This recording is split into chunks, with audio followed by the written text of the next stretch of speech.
আসসালামু আলাইকুম ওরহমতুল্লাহি ওবারাকাতু। বন্ধুরা, আজ এই ভিডিওর মাধ্যমে শবে বরাতের হালুয়া রুটির হকিকত এবং শবে বরাতে হালুয়া রুটি খাওয়া যাবে কি না এ সম্পর্কে আলোচনা করব। যেহেতু আমাদের সমাজে এমন কিছু লোক রয়েছে যাদের এই শবে বরাতের হালুয়া রুটি হজম হয় না, যার জন্য তিনারা এই শবে বরাতের হালুয়া রুটিকে কেন্দ্র করে বিভিন্ন ধরনের মন্তব্য করে থাকেন। তো আজ এই ভিডিওর মাধ্যমে এটাই জানার চেষ্টা করব যে শবে বরাতের এই হালুয়া রুটি সম্পর্কে ইসলাম ও শরীয়ত কি বলে।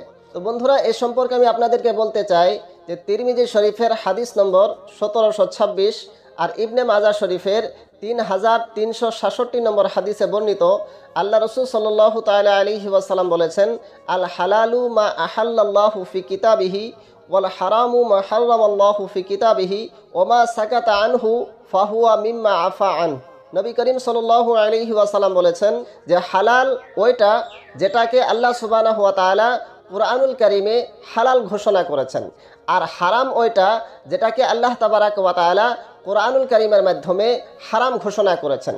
আর যে সম্পর্কে কুরআনুল কারীমে সুকুত করা হয়েছে, মানে হালাল বা হারাম কোনো কিছুই বলা হয় নাই, সেটা মাফ অর্থাৎ মুবাহ বা বৈধ।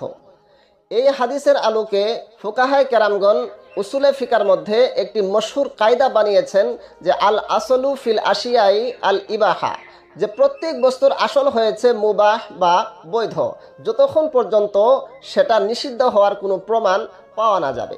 তো যেহেতু শবে বরাতে হালুয়া খাওয়া বা হালুয়া রুটি বিতরণ করা এ সম্পর্কে কোরআনুল কারীমে বা হাদিসে রাসূলুল্লাহর মধ্যে কোনো কথাই বলা হয় নাই, যেভাবে বছরের বাকি 364 দিনে হালুয়া রুটি খাওয়া এবং হালুয়া রুটি বিতরণ করা বৈধ এবং মুবাহ, সেভাবেই শবে বরাতেও হালুয়া রুটি বানানো, হালুয়া রুটি খাওয়া এবং অন্যদের সাথে শেয়ার করা, অন্যদেরকে বিতরণ করা নিঃসন্দেহে মুবাহ এবং বৈধ।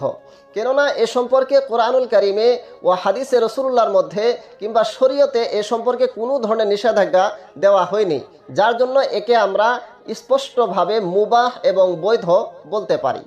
তবে এখানে একটা বিষয় খুবই উল্লেখযোগ্য যে আমাদের অনেক মুসলিম ভাই যিনারা ইলিমের অভাবে, জ্ঞানের অভাবে বলে থাকেন যে আল্লাহ রসুল সাল্লাল্লাহু আলাইহি ওয়াসাল্লামের দন্দন মোবারক শহীদ হয়েছিল আর তিনি হালুয়া রুটি খেয়েছিলেন, যার জন্যে আমরা শবে বরাতে হালুয়া রুটি খাই।